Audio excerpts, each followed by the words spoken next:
Al-Ittihad's president, Ammar Al-Haili, flew to meet Messi's people and put 1.4 billion euros on the table. Not a salary, a blank check. He literally said, "Name your price." Messi said no. Around the same time, Cristiano Ronaldo took the Saudi bag. He's earning a reported $200 million a year in guaranteed salary, living in a palace collecting a paycheck. And look, there's nothing wrong with that. But 3 years on, one of these guys is building something that compounds, and the other is cashing out. Stay tuned, because by the end of this video, that difference will be worth hundreds of millions of dollars, and the math isn't even close. Here's what most coverage missed about the Inter Miami deal. It wasn't a salary. It was a revenue share structure tied to Apple, Adidas, and a slice of the club itself, and most people still don't understand how it actually works. So in the next 10 minutes, we're breaking down the exact financial architecture, the 3 numbers that prove it was genius, and the CEO playbook any sports exec can steal from it right now.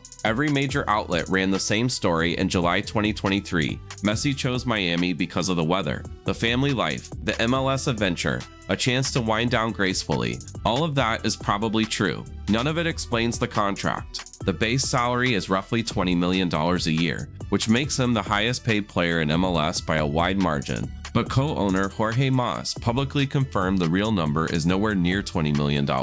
His quote, "I pay Messi worth every penny $70 to $80 million a year across everything." So what's in the everything? This is where it gets interesting. On top of the base salary, Messi has revenue sharing agreements with Apple's MLS Season Pass, with Adidas, and with Fanatics, which handles MLS licensed merchandise. He also holds an option to acquire equity in Inter Miami at fair market value. Not gifted, not subsidized. He can buy in at fair value, but the option itself is part of the compensation package. Pull up any other MLS designated player contract and you'll see salary plus performance bonuses. Full stop. That's the standard structure. Messi's deal doesn't treat him as a contracted employee. It treats him as a growth partner in the entire MLS ecosystem. His personal upside is directly tied to how well the league scales, how many Apple subscribers sign up, how many jerseys move off shelves globally. When those numbers go up, he earns more. No other MLS player has that. Now here's where the Beckham comparison locks in.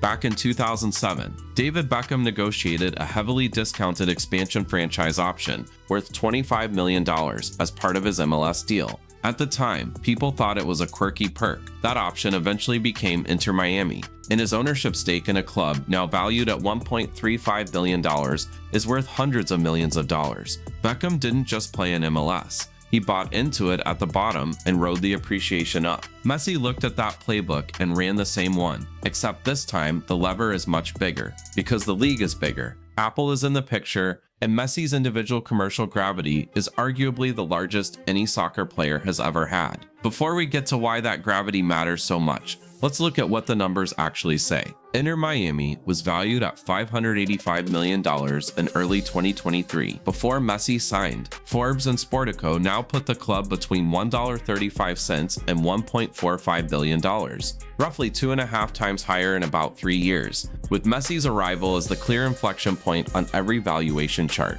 To put that in context, most MLS clubs took a decade to see that kind of appreciation. Inter Miami did it inside 3 seasons. Club revenue tells the same story from a different angle. In 2022, Inter Miami generated around $56 million in revenue. By 2024 and 2025, estimates put that figure between $190 and $200 million, a roughly 4-fold jump. Part of that came from ticket demand, which exploded because Inter Miami home games became the hottest tickets in MLS almost overnight. Part came from global sponsorships, and part came from a detail buried in the club's existing sponsor agreements. At least one major deal included a Ballon d'Or clause that automatically doubled the sponsorship fee if Inter Miami signed a player with 5 or more Ballon d'Or wins. Only 2 players in history hit that threshold, and one of them is now wearing pink in South Florida. The Apple numbers are where the story gets genuinely wild. Before Messi signed, MLS Season Pass had somewhere between 700,000 and 800,000 subscribers globally. Inter Miami owner Jorge Mas confirmed that number more than doubled after Messi's arrival, crossing 2 million subscribers.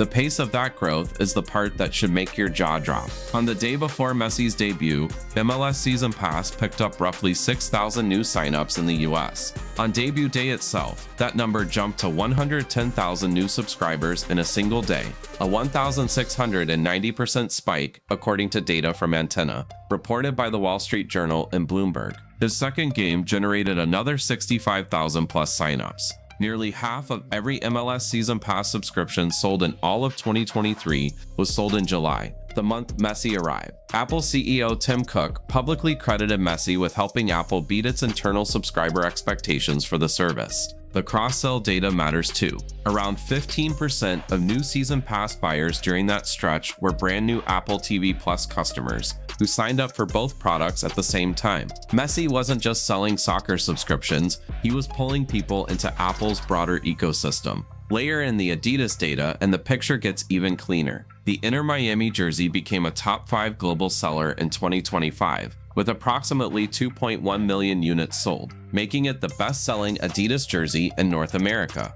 Messi's exact revenue share percentage on those sales isn't public, but based on reporting from Sportico and Deal Commentary, it's understood to run into the multi-millions annually. The jersey revenue alone, at scale, starts to make that $70 to $80 million all-in figure. Jorge Mas cited feel completely rational. So the pattern is obvious. Messi didn't just earn from these numbers, he created them. And his contract is built so that every time these metrics climb, he captures a portion of the climb. Here's the financial principle underneath all of it, and it's the part most athletes never negotiate for. Salary is a fixed asset. You earn it, you're taxed on it immediately at ordinary income rates, and then it's gone. Equity is a compounding one that appreciates over time. It's taxed at capital gains rates when you eventually sell or exercise, and the ceiling is determined by how well the underlying business grows, not by what you agreed to in a contract 3 years ago. The Saudi billion was essentially a fixed asset at scale, a large guaranteed payout over a short window, fully taxable as earned,